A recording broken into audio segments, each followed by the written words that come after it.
Hello అండి. అరటికాయ వేపుడు చేసుకోవడం చాలా సింపుల్, అలాగే ఇది చాలా హెల్దీ కూడా.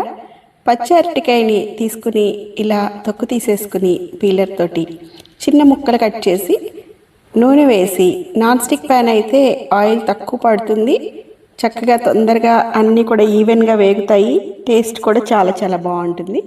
సిమ్లో పెట్టుకుని వేయించుకోవాలి. అరటికాయ ముక్కల్ని ఎప్పుడు కూడా ఇలా నీళ్ళల్లో వేసుకుంటే నల్లబడకుండా ఉంటాయి కట్ చేసేటప్పుడు. ఇవన్నీ కట్ చేసేసిన తర్వాత నాన్ స్టిక్ ఫ్రైయింగ్ ప్యాన్ పెట్టుకుని దానిలో కొంచెం ఆయిల్ వేసి ఇవన్నీ వేసాను. సిమ్లో పెట్టి మూత పెట్టి మగ్గించుకుని వేగిపోయిన తర్వాత జీలకర్ర, ఉప్పు, కారం వేసేసి స్టవ్ ఆఫ్ చేసేయడమే. అరటికాయ ఫ్రై ఎప్పుడు కూడా వేడిగానే బాగుంటుంది, అందుకని జస్ట్ మనం తినే ముందు చేసుకుంటే అయిపోతుంది. ఒక 5-10 నిమిషాల లోపే వేగిపోతాయి, అందుకని చాలా ముందు చేయక్కర్లేదు. చల్లారిపోతే అరటికాయ ఫ్రై ఎప్పుడు కూడా గట్టిగా అయిపోతుంది, అందుకని అన్నం తినడానికి జస్ట్ అప్పుడే మనం ఎప్పుడైతే తిందాం అనుకుంటామో ఒక 5 నిమిషాల ముందుగా ఇది కట్ చేసేసి చేసుకోవచ్చు. ఎవరికైనా చేసుకోవడం చాలా సింపుల్.